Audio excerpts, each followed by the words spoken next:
Join us as we discuss EverQuest on the next episode of the Time Hop Podcast.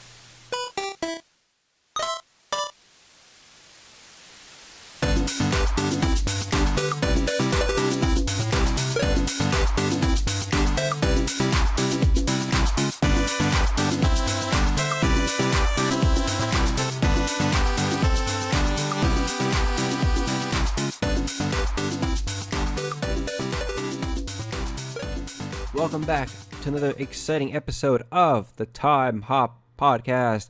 I'm your host, David Lozada. I'm joined with Tim Ronan. Hey. In case you don't know, the Time Hop Podcast is a podcast that plays games of the past to let you know if they're worth playing today. Today's episode is all about EverQuest, which originally released for PC on March 16th, 1999, and celebrating its 20th anniversary. But before we get into EverQuest, Tim, how you doing? How was your week? Good. I got killed by a cave rat today. In EverQuest, I suppose, In not in EverQuest. real life. Okay. Yes. That would have been very concerning. Yeah.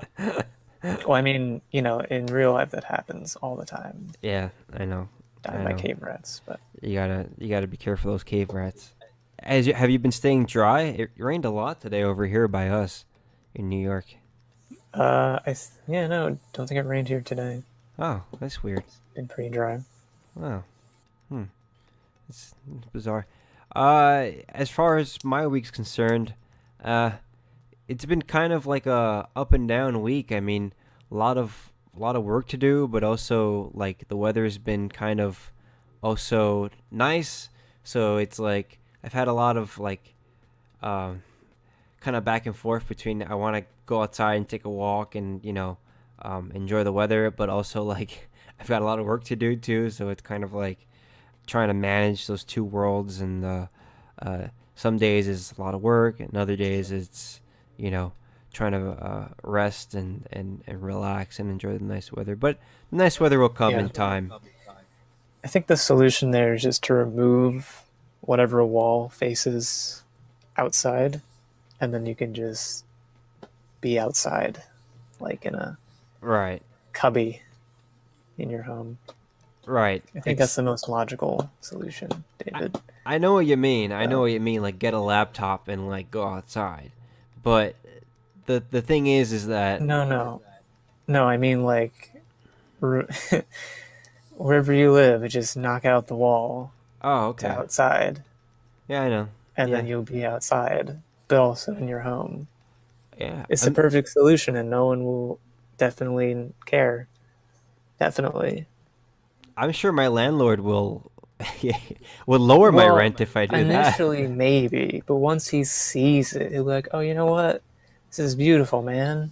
Yeah. You do. In fact, I'm going to give you money for showing me how beautiful this is." Exactly. And I won't have to pay as much rent anymore. Exactly. You gotta think through the possibilities. It's a foolproof plan, Tim. Foolproof. Thank you. Yeah. I'll Come and help. I'll knock down your walls for you if you want. I have only one wall here that's facing the outside, so it's pretty easy. Brooklyn, we don't have a lot of space over here, so it's not a lot of Yeah, work. that's right. Yeah.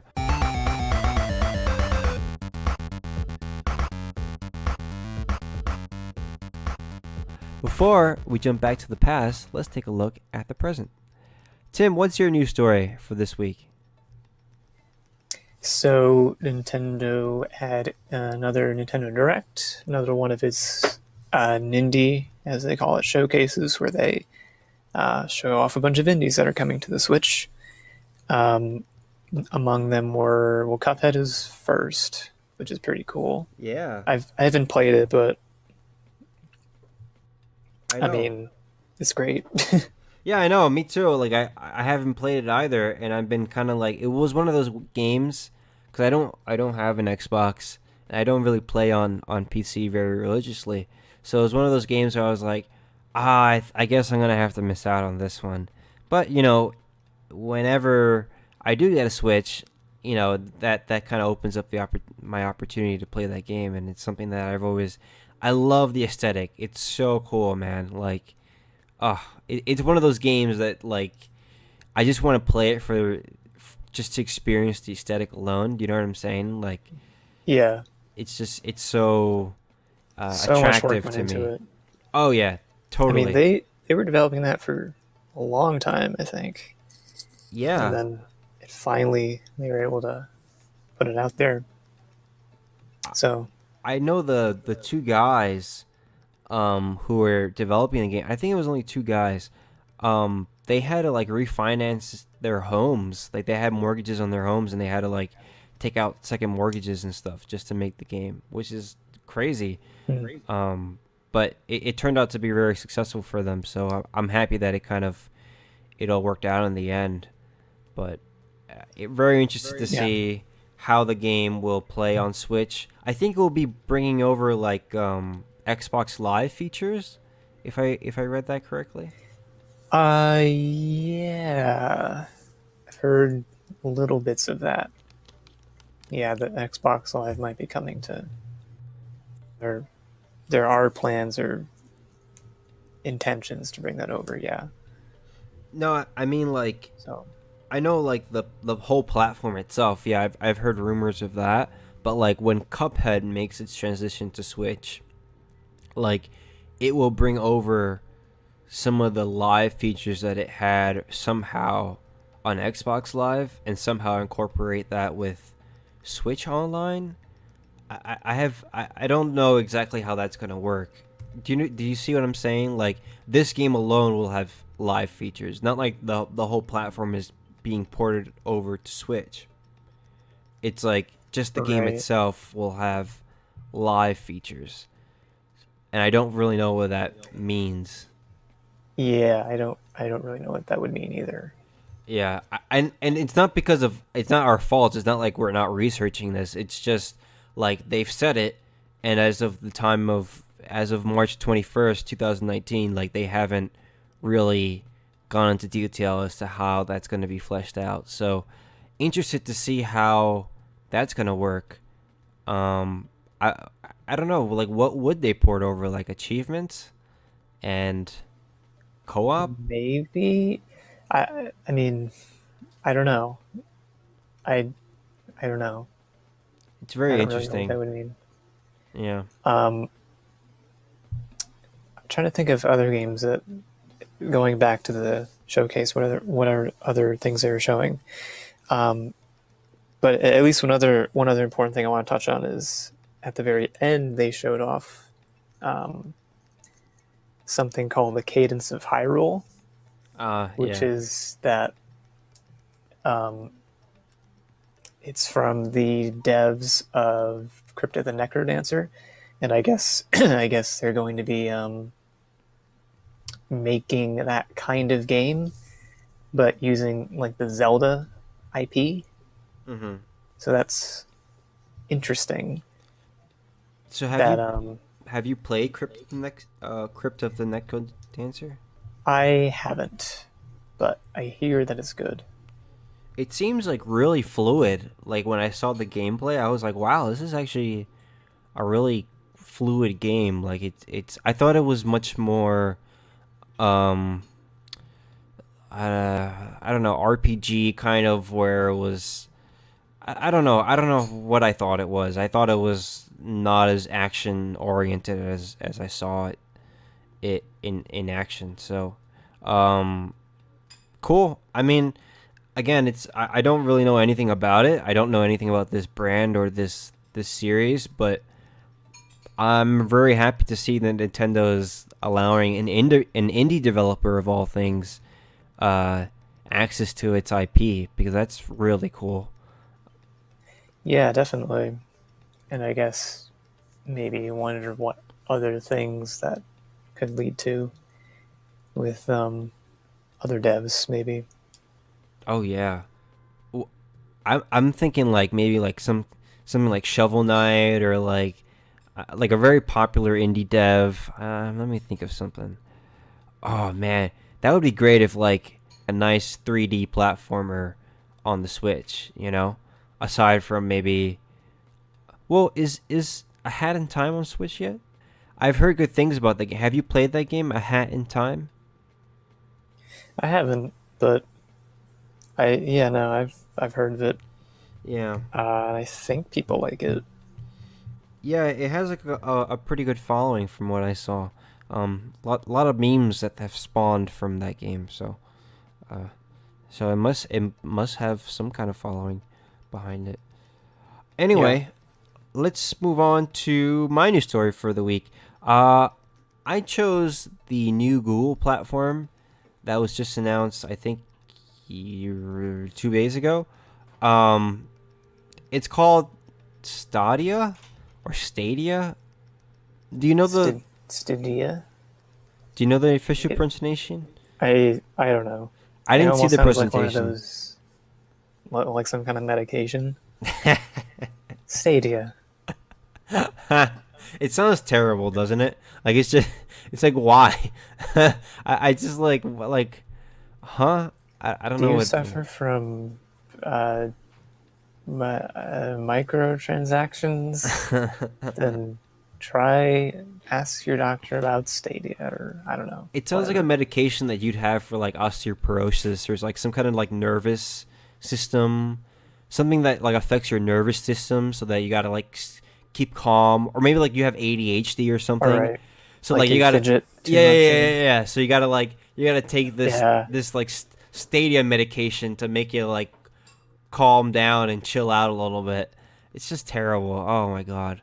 Anyway, so they had their keynote in San Francisco the other day at GDC, Game Developer Conference. Um, so who is it? The CEO, Google CDR CEO Sundar Pichai, I think his name is.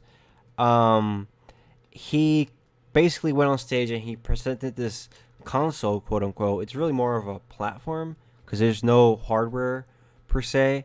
Um, and he describes it as a instantly enjoyable experience that brings together gamers and people who like to watch games and a developer all in one kind of ecosystem. Uh, so it gives you kind of like instant access to browsers and platforms like YouTube, and in supposedly less than 5 seconds. So like you could, you know, easily transition from playing your game and just like go onto YouTube, and everything's just seamless and it's all connected on multiple hardware. So like desktops, laptops, tablets, TVs. I think he in the presentation he went from like a Chromecast to like a smartphone, and then he went to like a laptop, all like in a matter of seconds, which is pretty cool. You know, I'm not saying it's not cool. And this platform will have a controller, kind of like how Steam has a controller. Like what is that controller called, Tim? Are you familiar with it? It's just called Which controller? the Steam controller. Uh, does it have a name? I thought it was just. Is it just called Steam controller? I think it might be. Yeah, I don't know. I don't know. So it's basically like a Steam controller, and it's developed by AMD. Well, it's based on Google's data centers, which are developed by AMD. So like AMD has some kind of play into it, and it sports 10.7 teraflops of computer power, which is a lot. And they're saying that this is more than PS Pro and Xbox One X combined, the power that is. And it's capable of running games on a single GPU or multiple, whichever players find more convenient.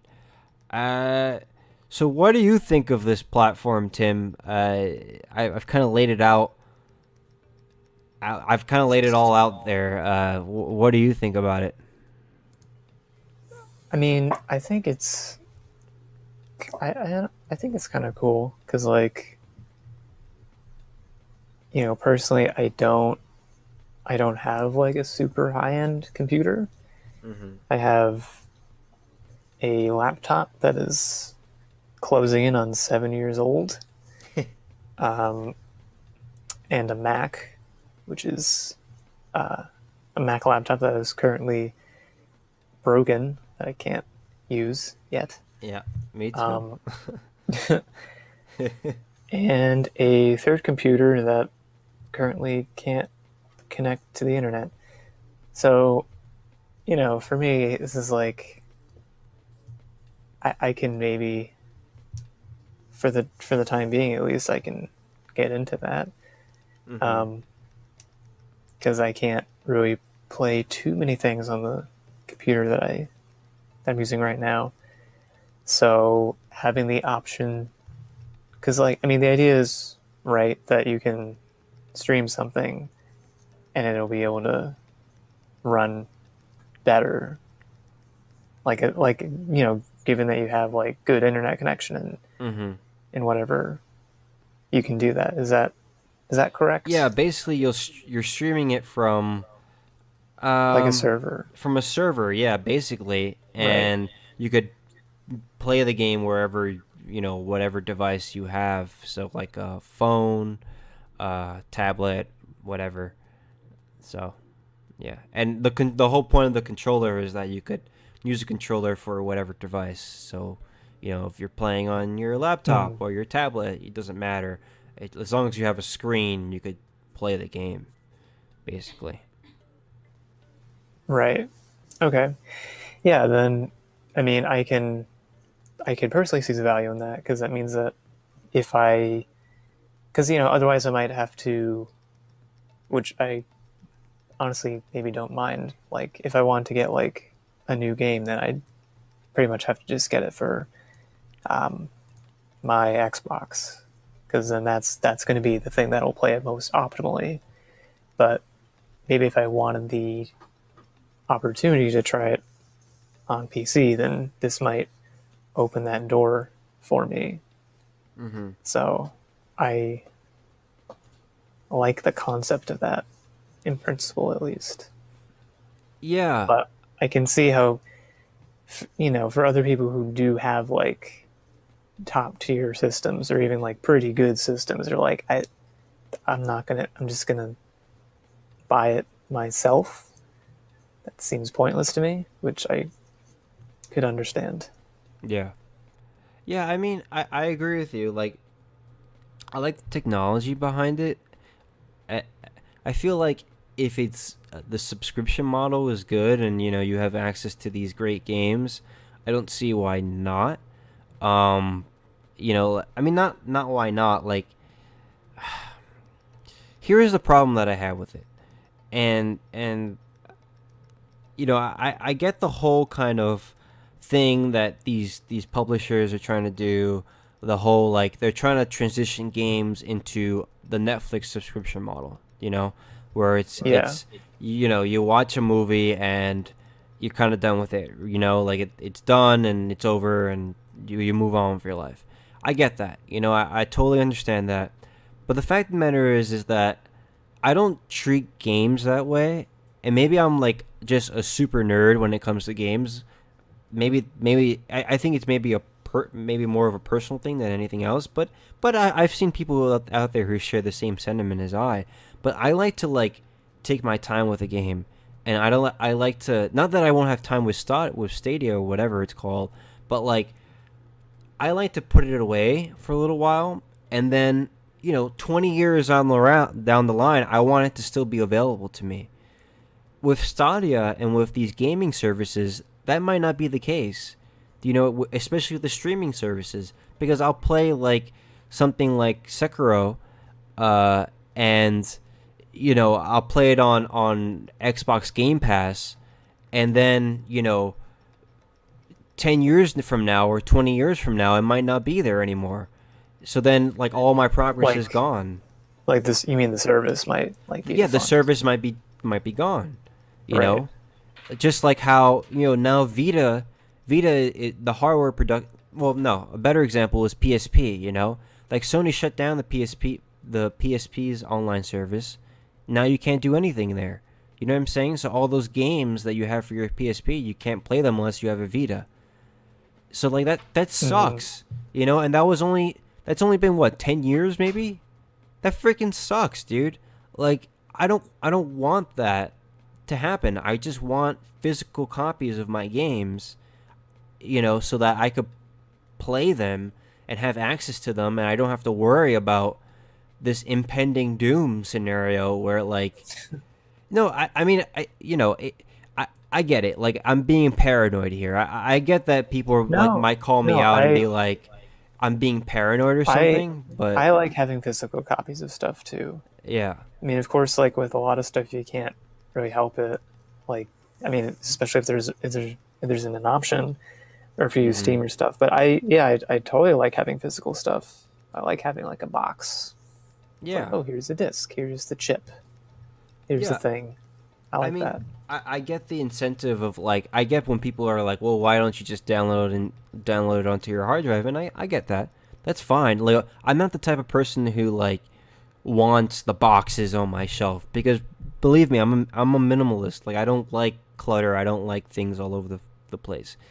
I get that sentiment, but at the same time, it's like I have not hundreds, but I have many. I have over, I don't know.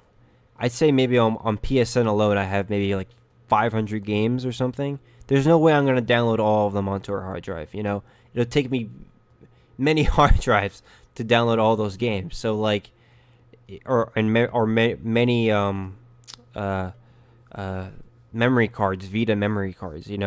There's no way. So it's like, I don't know, man. It's very conflicted. I'm very conflicted about it because at one point, I like the convenience of the service. I like, the fact that you could experience, Assassin's Creed Odyssey or Doom Eternal wherever you are, and it's kind of like the Switch in that sense. We'd have to see how it actually performs, out in the field, because that's another thing. That yeah, that's true. Because who knows? I think Resident Evil 7, it got like a streaming. The cloud version. I think there was a cloud version in Japan. Are you aware of this? I don't think so. No. There was Capcom released, like, I think they did like an experiment or something, and they got Resident Evil 7 and they made it streamable on Nintendo Switch only in Japan, and people actually played it and they were like, this is really fucking bad. Like, it's like terrible. It's absolutely terrible.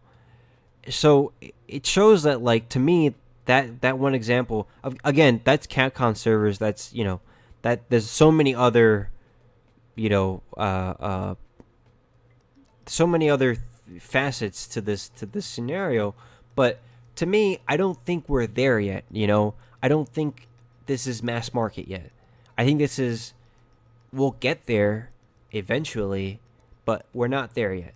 Okay, like, I play some like, I sometimes I watch stuff on Netflix and it's like low quality, and that's just because, I live in Brooklyn with like 100 other people around me using internet.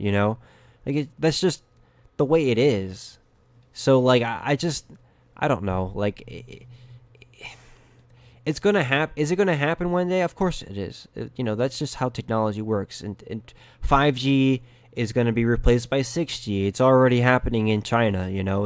It's obvious. But, like, I don't know. I don't know. I could keep talking on and on about this, but it's just, it doesn't have mass market appeal. It's not gonna happen in 5 years. Not like in 5 years everyone's gonna drop, their consoles and move on to streaming services. I don't see that happening. So. That's just my opinion. Hmm. Apparently, Walmart is looking into their own thing, their own streaming Oh yeah. service. What Apparently, What are they gonna do? I I have no idea. I just some article talked about it. Um, I don't even know if it's like completely accurate, but apparently they might have been like chatting about it recently. So That's bizarre. who knows? That's so bizarre. I guess maybe, like, because Amazon has a streaming service, so, like, now they want a streaming service. Oh God. They don't know what to do anymore, those people.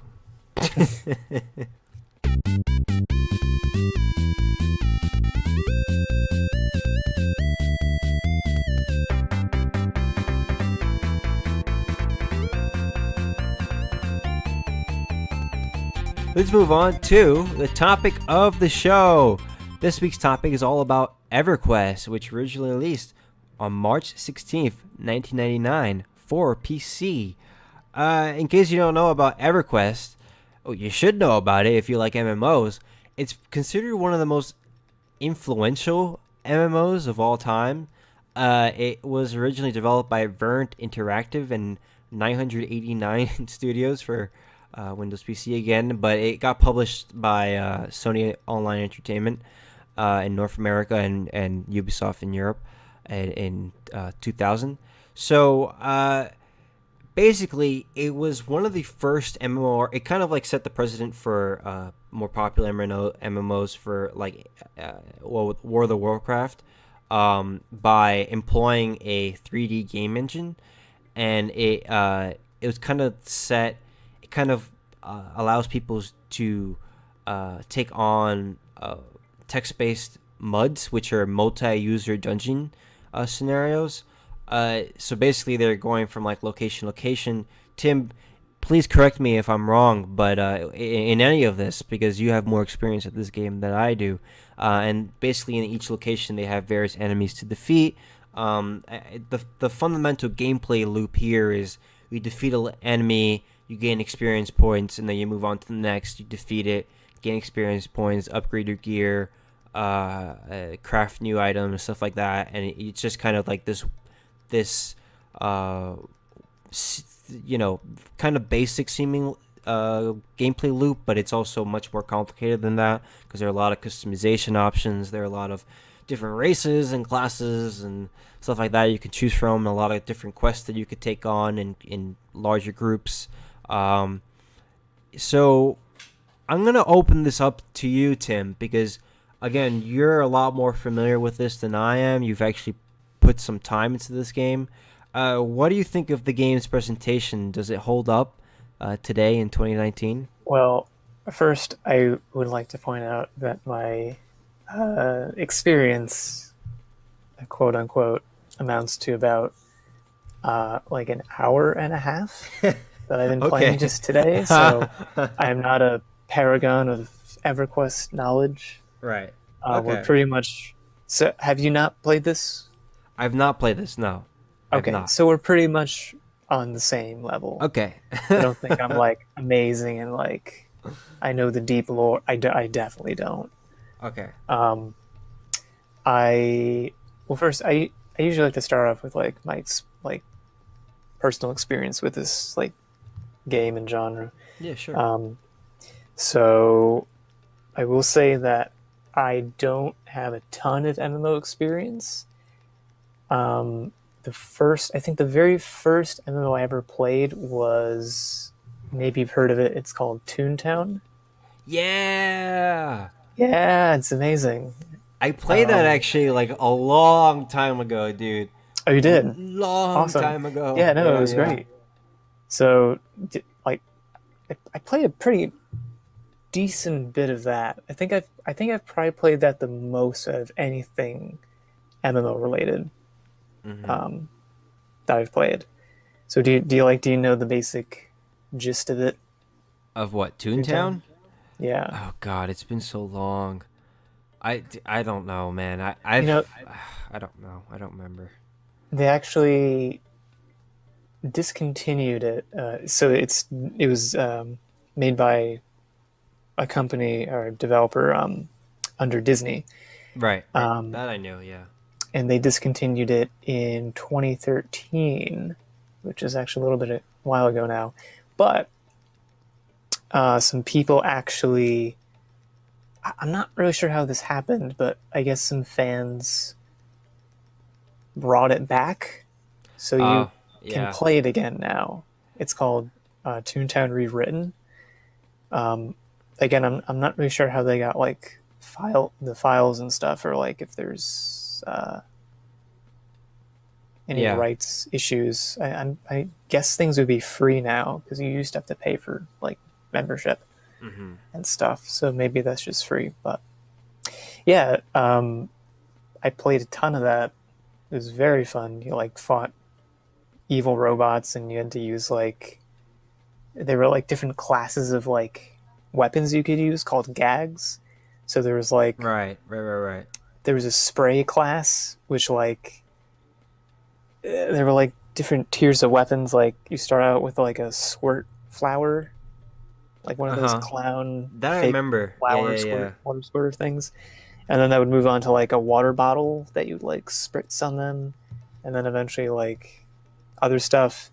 There was like a throwing class, which you start off with like a piece of pie, and then like a water balloon, and then like a cake or whatever. And there are like all these different like classes of weapons you could use. And I don't remember, like maybe some of them were more effective against different enemy types or something. I'm not quite sure, but super fun.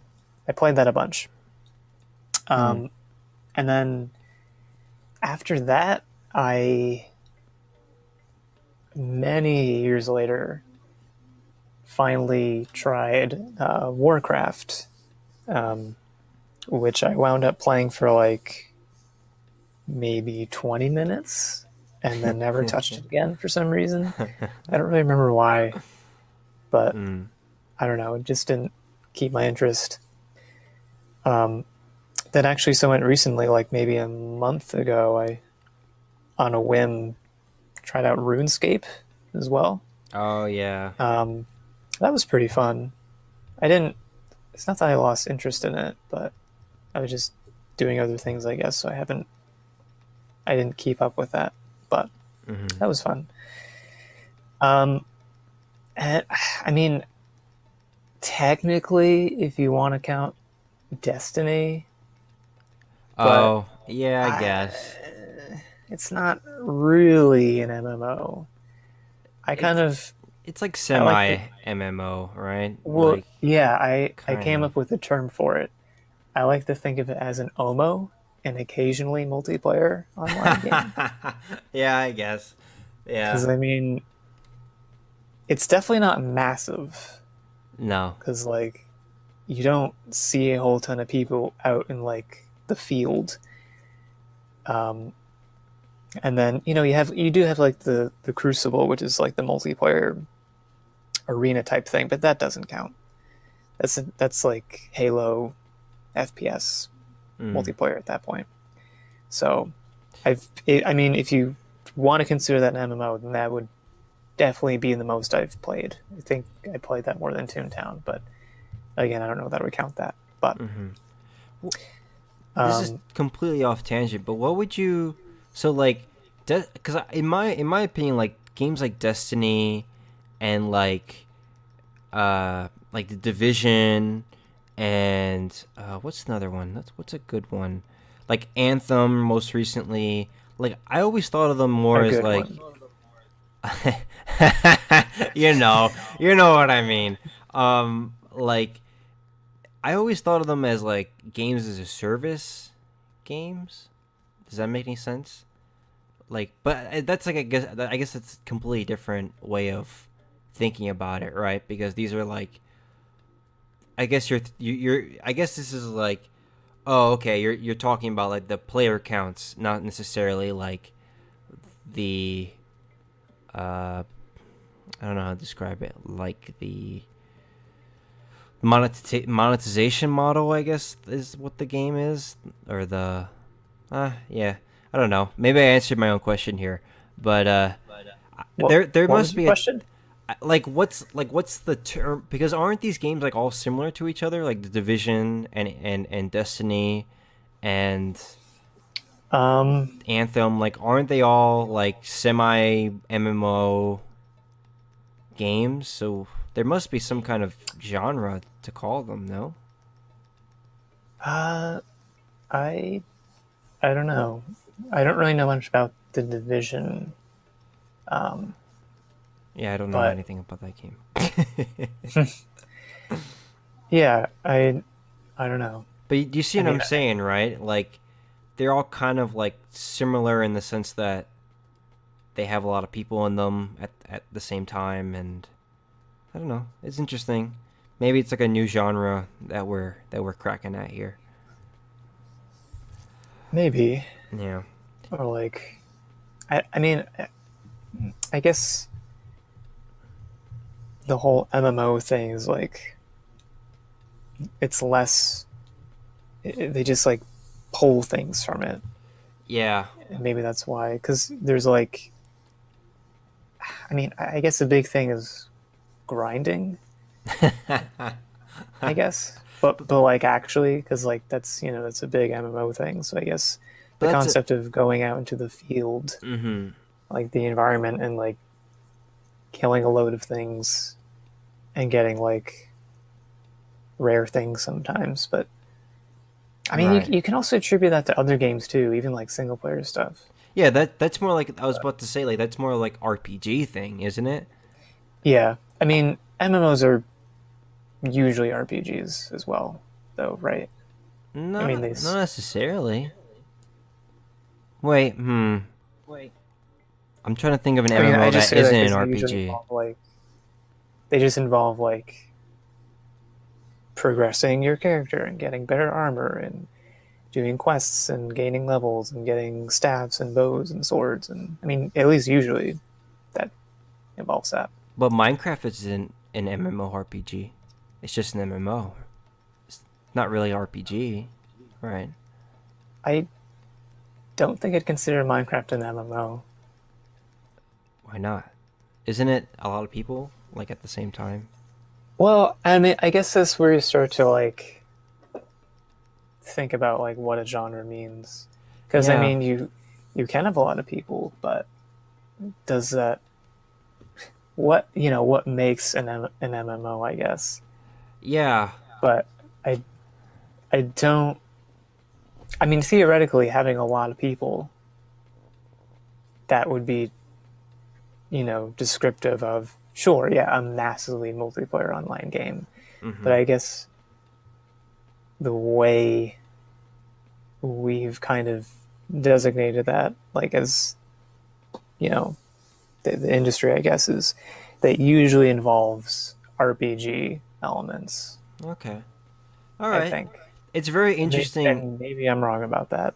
No, it's a very interesting But conversation to have because it's like because I remember like years ago like when Mass Effect was coming out and around that time it was kind of like the last console generation like we saw all these games and they were all picking up like RPG mechanics because people started to finally want more customization options in their games and I Mass Effect I think popularized this, but like other games like the Dark Souls series and Demon Souls and like I can't think of anything else, but like other games that kind of like just didn't want to be classified only as action adventure or just action straight up. They started incorporating more RPG elements, and so like Mass Effect became an action RPG instead of just an action adventure game, and that's when like the line started to blur a lot more. I started seeing all these features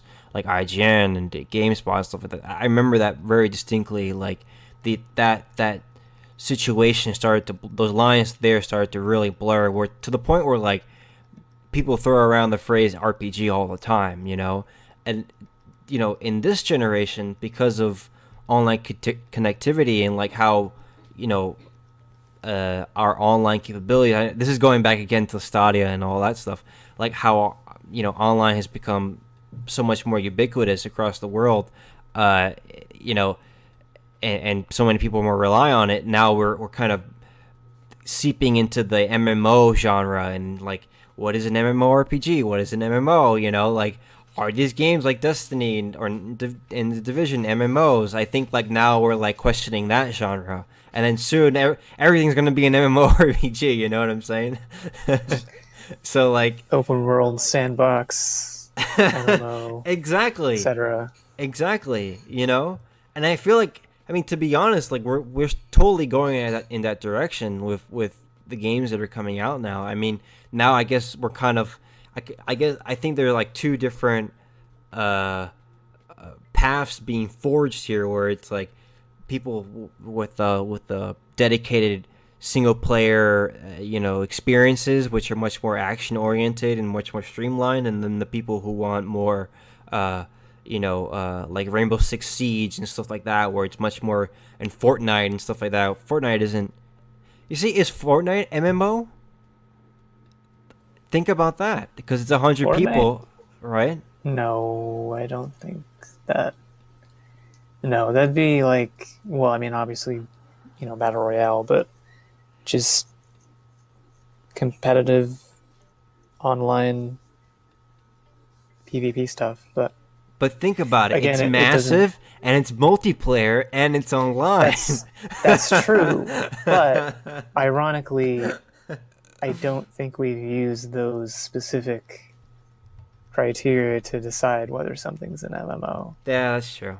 I don't because know. Yeah, it doesn't have those RPG elements. Yeah, yeah. I think you're onto something there. Anyway, getting back to EverQuest. Yeah, sorry, I kind of took us off a little No, bit. no, no. It's fine. I'll So I'll talk about the presentation yeah, when yeah, you yeah, yeah, yeah. do that. Um, so yeah, it definitely has that look of like, well, it actually was 2009, right?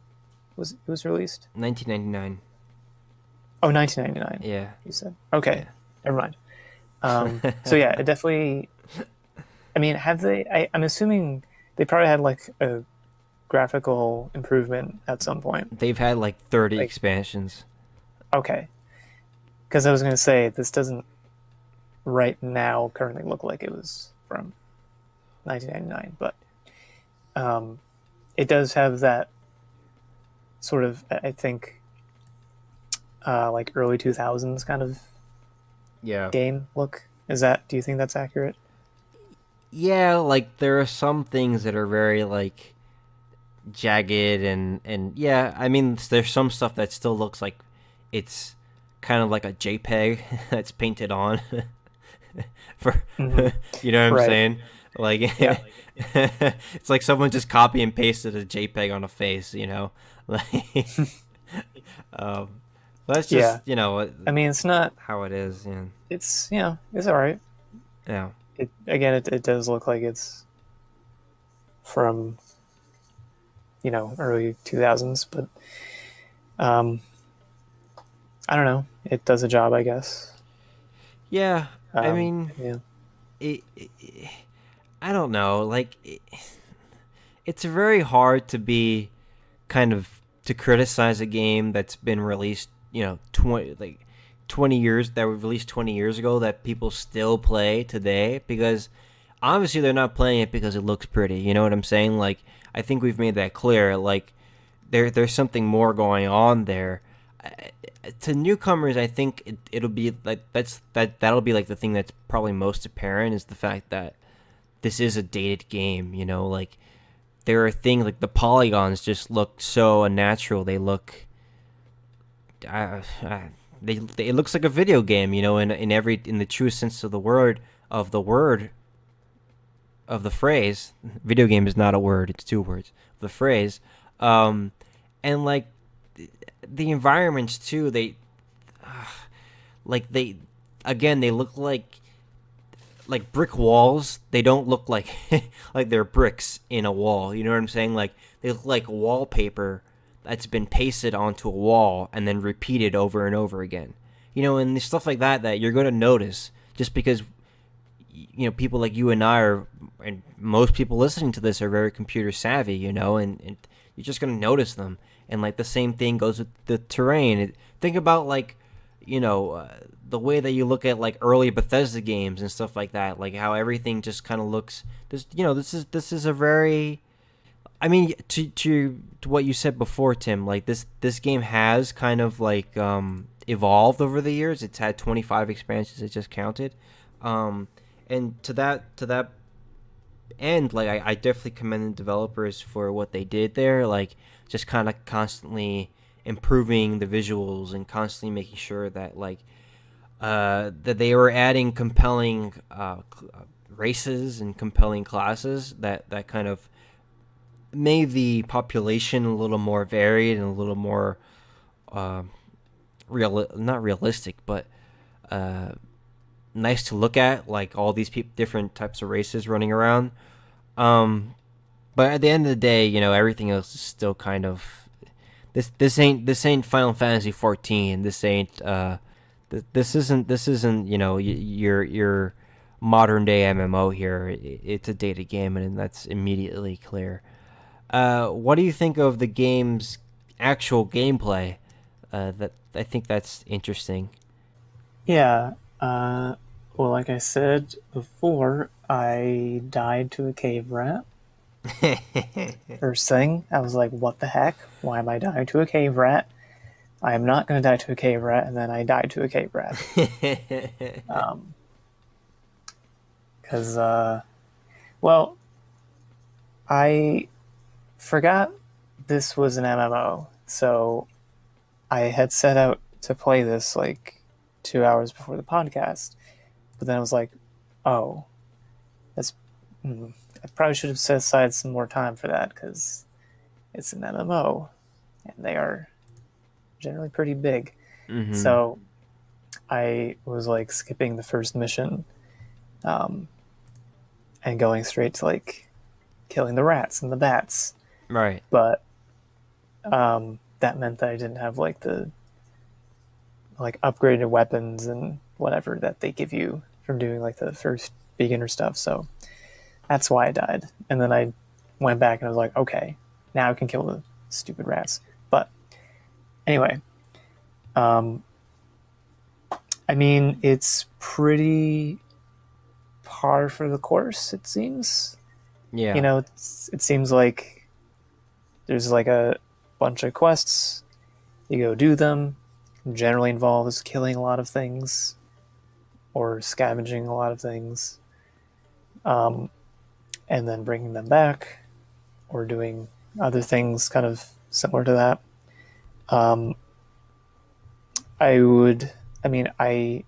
have enjoyed what I've done so far, but I don't know that that's really attributed to something EverQuest did, because it's like, oh, quests, I like doing quests. Oh, leveling up, I like doing that.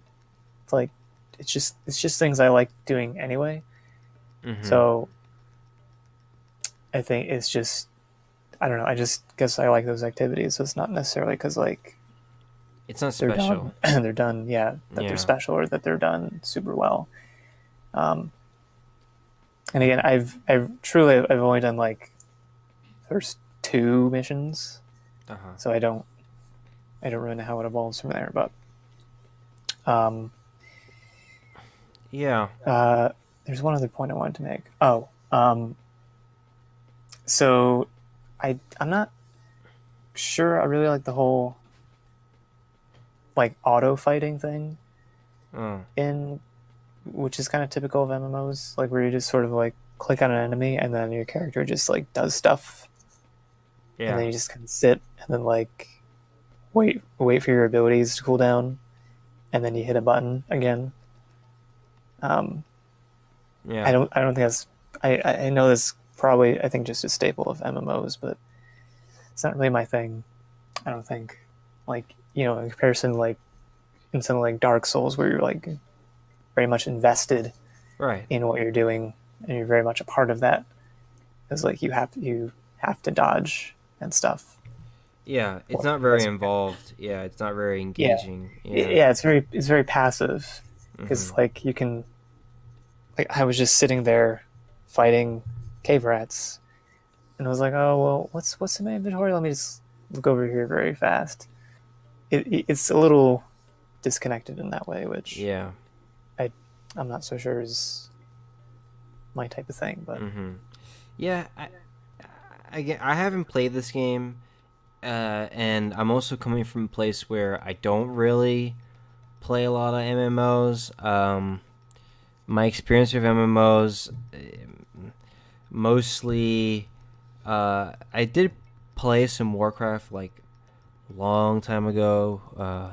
This was before even high school started, and that was World of Warcraft mostly, and it was, it was fine. I didn't really invest a lot of time into it. I played it mostly with, I had like my friend really loved the game, so he kind of just guided me through it, and that was the gist of it. Like I don't even remember like anything, because it wasn't, again, it was just something to do with my friend. So I'm coming from a place where my knowledge of MMOs is just very basic, to say the best, and I'm in agreement with you, Tim. Like, I don't really find that aspect. I don't really find it fun. Like, what's the point? You know what I'm saying? I don't find it immersive. I don't really find it.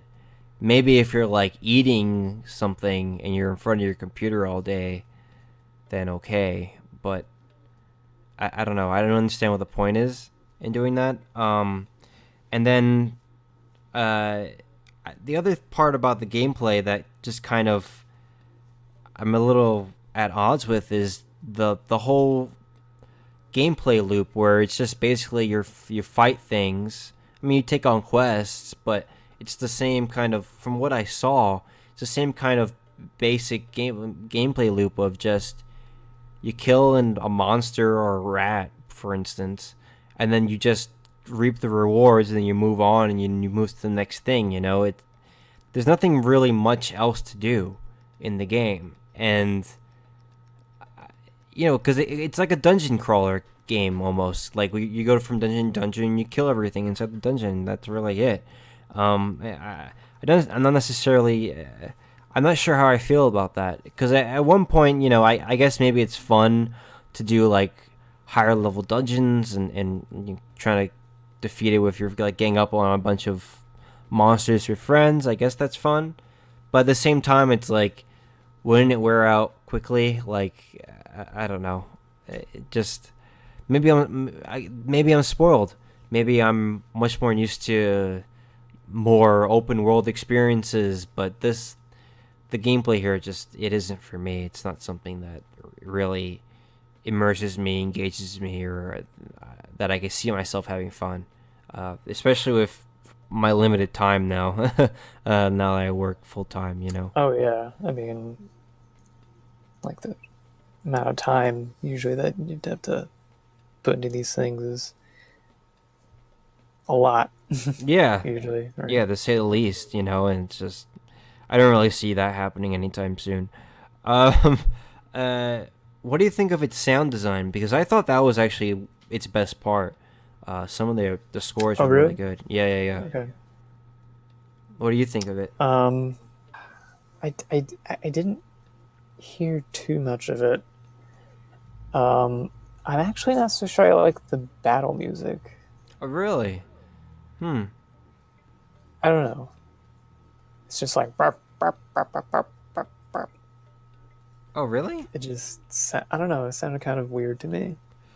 The Do you one not agree? the one that I heard, and I was watching a more experienced, not that you're not experienced, not that you're not Oh, I'm skilled, not. Tim. Not that you're not skilled. I know you're I'm not not experienced, skilled. but not that you're not skilled. I have But a very particular lack of skill. I saw I was watching this person he was like level 50 something, mage or necromancer, I think, and I was watching him play the game, and I guess he was maybe in higher level dungeons. So as he was going through it, like, the enemies he was fighting up against were, they were I'm assuming, like, they were like goblins and stuff, like demons and stuff like that. And the music there was pretty cool. Like, it was like, it almost reminded me of something like Final Fantasy. Not as good, definitely not as good, but like this somewhat like an orchestral score, where very a lot of trumpets, stuff like that. I thought it was actually pretty good, and pretty engaging in that sense. The actual combat, the actual fighting in first person, just No. Again, I'm gonna reiterate that. That's no. But the music Yeah, itself, it's uh, fun. in first person, the fighting looks a little odd because like you just stare at something and then like since you're not in third person to see your character do any animations, it's like it's kind of weird in that way Yeah, because yeah, yeah, you're staring at like a rat and it's like hitting you and you just keep staring at it and eventually it just falls over. And it's like what yeah. the frick Yeah. just happened? I think you see like some damage points just like kind of tick off to the side, but that's Maybe, really it.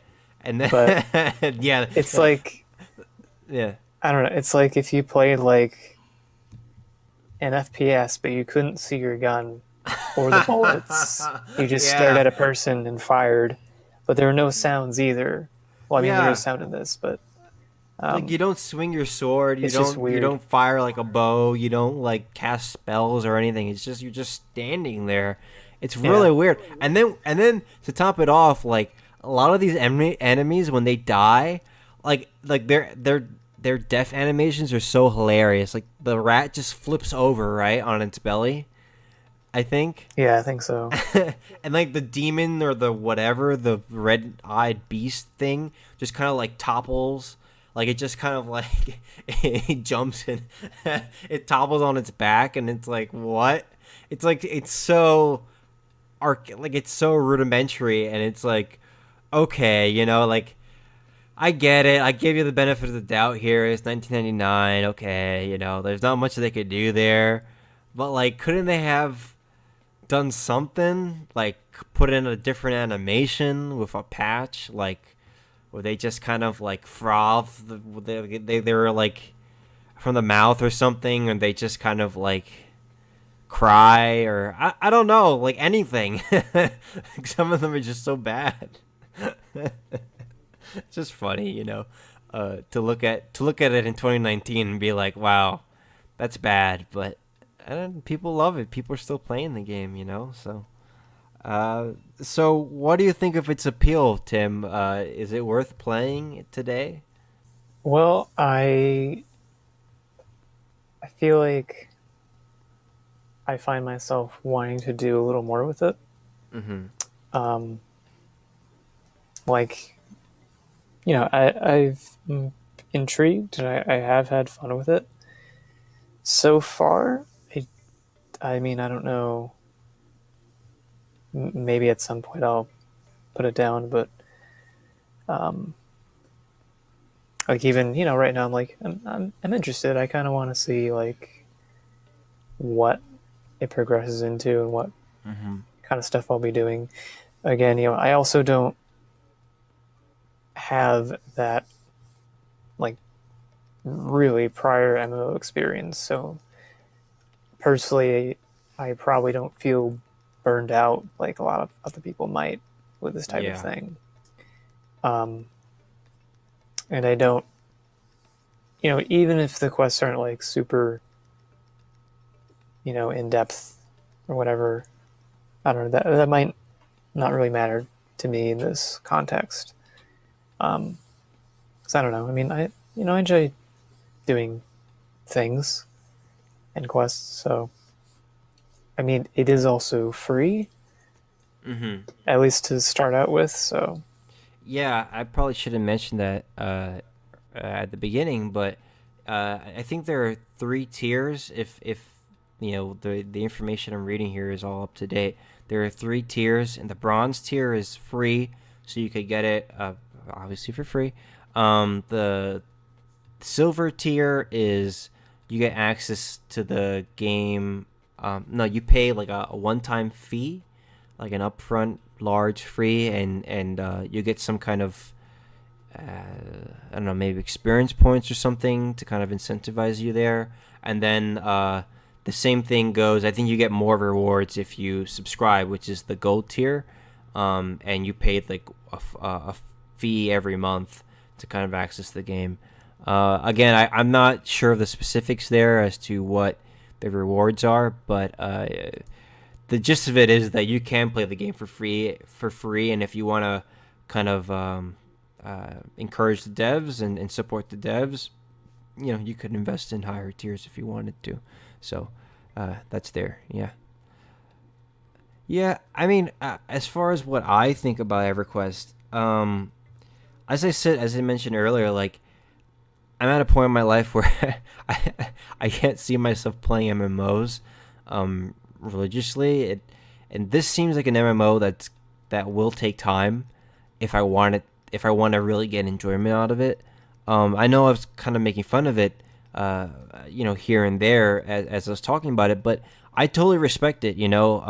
What Sony and developers behind the game throughout the years. I think Daybreak Game Company is the one that are making the expansions, and the fact that they've made expansions, like their most recent expansion was in 2018. That's crazy. Like they're still making stuff for this game. That's awesome. You know. Yeah. And the level cap here is 110 from the information I'm reading. It's really cool, how much support they're putting into this game. And, keep in mind, this predates World of Warcraft. World of Warcraft came out in 2004, I think.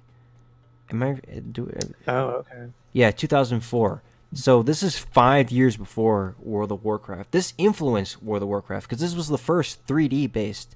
This was the first MMO using a 3D engine, which is really cool, And you can kind of, and it's just, there's just so much here that like just built what people are like when people imagine what MMOs are today. EverQuest kind of laid the foundation there.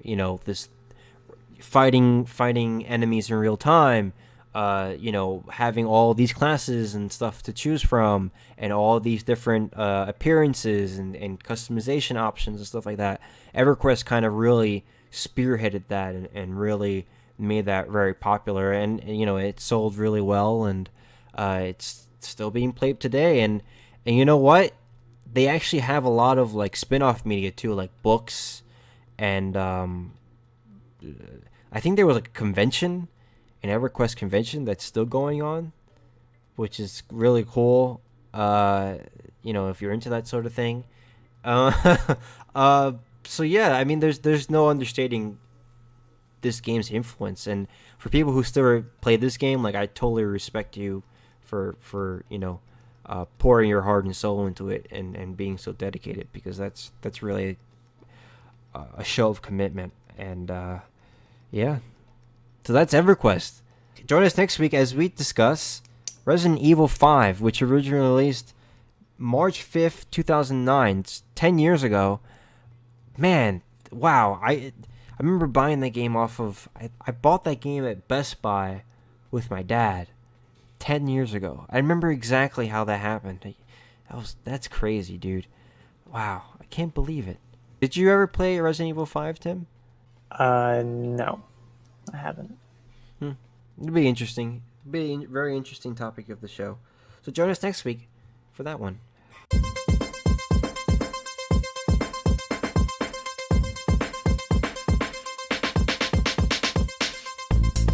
All right. So what are we going to play next week, Tim? What are you going to be playing next week? I've actually been playing some Dead Rising 2 recently. Oh, the past week.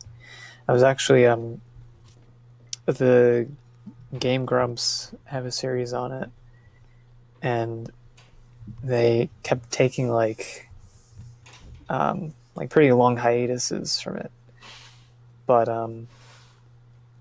they finally were streaming the rest of it, so I'd been watching that, and then I was like, you know what, I think I want to play some Dead Rising, so that's what I've been doing.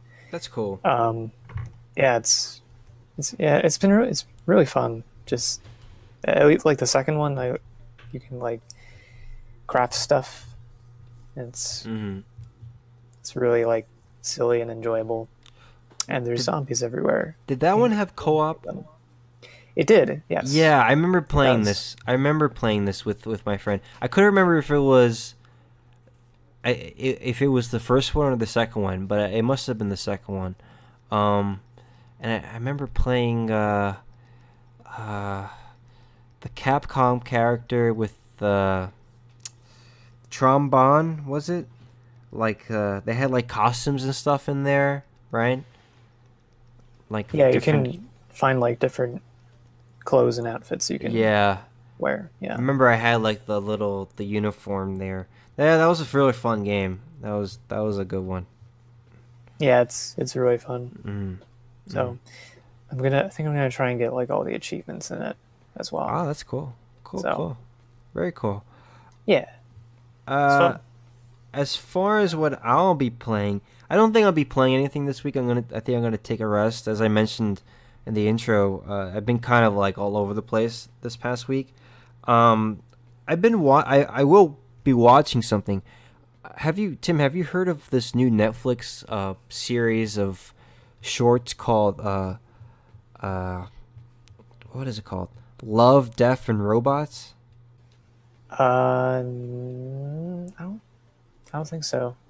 Yeah, it's this new like Netflix thing, and it's basically like all of these shorts that are kind of just put together. I think it's like 13, 14, 15, and they're all animated, and it's really good. I've only seen 3 of them so far, but like they're really good. Like the first one is very like cyberpunk, and it reminds me of like a CD Project Red, like CD Project Red's vision of cyberpunk, and it's like I won't spoil it here, but um, it's actually a really compelling kind of story, and it's all told in 10 minutes, and the same thing goes with uh like the second and third one. Like the second one's more funny, and it's about 3 robots who are exploring Earth after everyone's dead.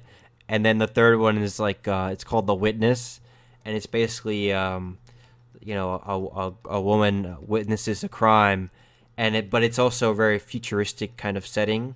It's just really cool. If you're into animation, I definitely recommend that you see it because it's really like from what I've seen at a glance, like at least even from what I've seen the first 3 episodes, the variations, the animation styles are very different from one another.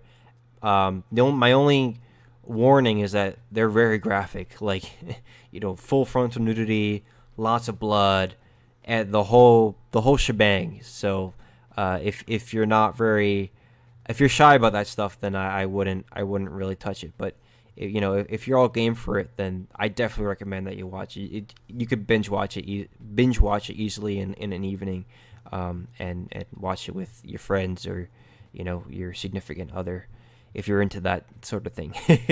If you're into sci-fi stuff. So yeah, I'll probably watch that. Then I heard that Oxenfree is on the Epic Game Store. Did you hear that? Yeah, Yeah, I always wanted to play that game. I don't think I've ever played it. And I probably won't play it this week, but I might as well just pick it up and just have it in my collection. yeah. I Just think have it I, around. I think it might actually. Now that you mentioned the title, I think I got that from some kind of other deal at I, some f- point where I it was feel free. like yeah, I feel like I might they've have it already. they've given it out for free a lot of times, like all over the place. Like different services. Yeah, I mean, it is called Oxenfree. It's free oxen. Ah, ha, ha.